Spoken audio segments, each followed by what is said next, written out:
Kamera CCTV merekam saat seorang pembeli menganiaya seorang pedagang makanan di kawasan Seberang Ulu 1, Kota Palembang. Dalam rekaman itu, pembeli berusaha memukul wajah pedagang dan melempar dengan toples bumbu hingga pedagang mengalami luka lebam di wajah. Menurut keterangan pedagang, pelaku diduga kesal karena makanan yang dipesan belum selesai dibungkus.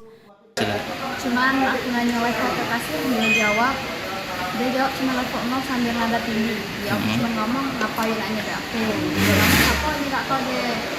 Udah aku diem deh situ, tidak ngapa-ngapa. Udah aku buat level ke kasir, setelah Mila selesai, dia narik aku 2 kali, tidak kenal. Tapi dia langsung mabek, toples itu keraya aku kenal. Dia caci maki aku, ngomong-ngomongnya aku mati aku. Itulah dia marah-marah dengan aku. Peristiwa itu pun dilaporkan pedagang ke Polrestabes Palembang. Yudi Kiswanto, Kompas TV, Palembang, Sumatera Selatan.